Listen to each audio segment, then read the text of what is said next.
السلام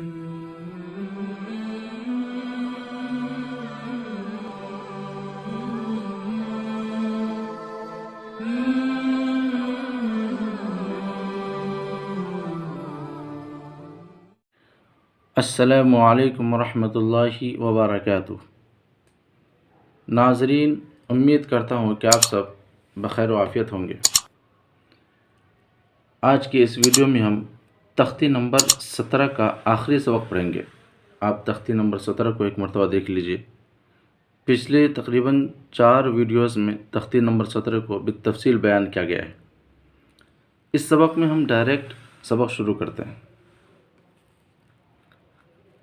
آپ اگر بالتفصیل دیکھنا ہو، قاعدے کو سمجھنا بھی ہو، تو پچھلی ویڈیوز کو دیکھ لیں، اچھے سے آپ کو سمجھ میں آ جائے گا انشاءاللہ۔ تو آئیے سبق شروع کرتے ہیں۔ بسم اللہ الرحمن الرحیم۔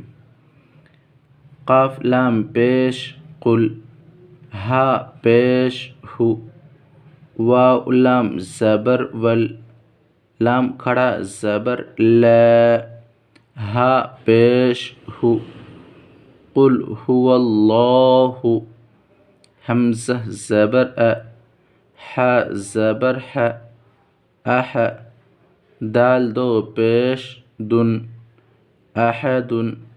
اب ہمیں دال پر اگر رکنا ہو، اور یہاں چونکہ گول نشان بھی ہے، رکیں گے بھی، تو دال پر جزم دے کر کے سانس کو توڑ دیں گے، جیسے قل هو اللہ احد۔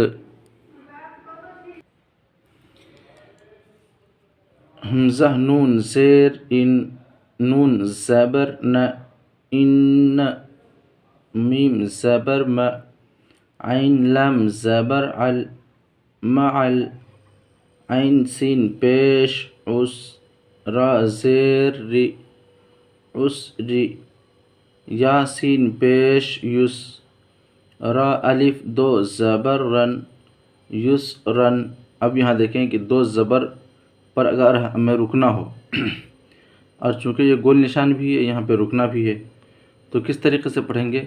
یہاں آپ دیکھیں قاعدے کی طرف کہ 2 زیر 2 پیش پر عائد کرنا ہو تو آخری حرف پر جزم دے کر سانس توڑ دیں گے۔ یہ قاعدہ تو آپ پڑھ چکے ہیں۔ یہ دوسرا قاعدہ ہے کہ 2 زبر پر اگر ہمیں رکنا ہو، وقف کرنا ہو، تو 1 زبر کے ساتھ الف پڑھا جاتا ہے۔ اب یہاں دیکھیں کہ یہاں چونکہ 2 زبر ہے اور ہمیں یہاں رکنا ہے، تو کیسے پڑھیں گے؟ 1 زبر کو پڑھیں گے اور اس کے ساتھ الف کو پڑھیں گے، جیسے یسرا، اس طریقے سے پڑھیں گے۔ ان مع العسر یسرا،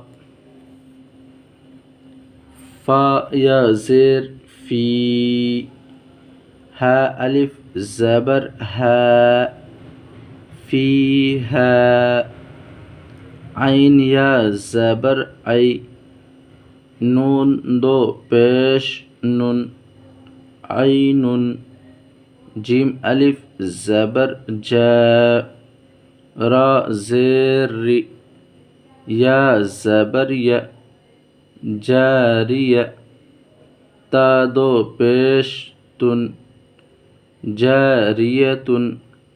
اور اگر ہم یہاں رکیں گے اور رک کر کے پڑھیں گے تو پڑھیں گے جاریہ۔ یہ تا جو ہے، یہ گول تا، یہ ہا کی شکل میں ہو جائے گی، جیسے کہ اپنے قاعدے میں دیکھا ہے کہ گول تا پر عائد کرنا ہو یعنی رکنا ہو، تو وہ گول تا جو ہے وہ ہائے ساکنہ بن جاتی ہے، جیسے جاریتن سے جاریہ۔